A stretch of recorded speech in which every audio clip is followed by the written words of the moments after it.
We want you to listen to what Harvey Levin is saying about Nick Reiner. I'm calling BS on his reporting. First of all, Harvey, why don't you start looking healthy? How about that? Before you start telling us what's going on in the world and why things are happening, when a lot of it is paid for by the celebrity to get good publicity. So we don't believe you. We do not trust you. And after the whole cheering in the back with your staff over the Charlie Kirk leaving the earth situation, we really don't trust you. So are you going to believe him, what he says about Nick Reiner? Let's listen, and then we will analyze and cut through some illusion. So can you share anything or at least tell us a little bit about what you've uncovered in the special? I can be specific. So a month before the murders, Nick was on antipsychotic meds. Nick had been diagnosed around 2020 with a form of schizophrenia. We know this. It is called schizoaffective disorder. Look it up. It is a severe form of schizophrenia that not only involves psychosis, delusions, but also involves severe mood disorders. And when you combine the two, it becomes volcanic. So Nick had been on antipsychotic meds for several years.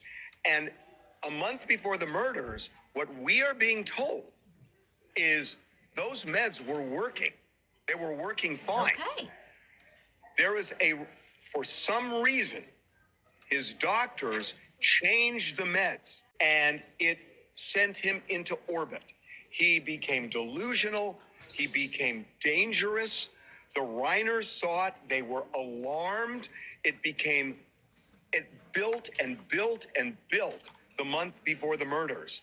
And it all revolved around a change in the meds. Now, what I am told, Ashley, I'm going to tell you what I know and what I don't know. What I'm told is that there was absolutely no justification to change the meds. And the reason it was changed, I am told, would shock you, would absolutely shock you. Clickbait. That you can't even look at logic to understand it. As to what it is specifically, my sources will not say. So, Harvey, you're going to tell me that he was doing fine on his medication, that he had a mental illness, that it was, they were able to keep it contained for him. He was safe to be around, and everything was plodding along. And then all of a sudden, the doctors decided, you know what? Things aren't exciting enough. Let's kick this up a notch. So basically, are you saying that the doctors just decided to de-rug their patient out of the blue, and that Rob and Michelle, the husband and wife, were okay and allowed that to happen without going immediately back in? The first flag that they saw, they didn't immediately go back in and said, nope, back it up. We're going back to the way it was.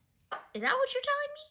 Because as a mother of a child who is on some medication or has been on medication before, any kind of change, immediate phone call to the psychiatrist to be like, what the hell is happening? We got it. This is not working. These medications are mind altering. The beauty is that they can bring us back to where we need to be, where we were created to be, but we don't have the synapses that are working right now, and they can connect that and make things flow smoothly. The negative is one little mess up, one little thing that doesn't work, and you are completely thrown out of reality and you're just a big fat mess. That's why you have parents and support systems and doctors and things, and especially being that rich and having that much power at your fingertips, you have the best of the best able to support you and hit it quick, figure it out quick. So this is not adding up to me.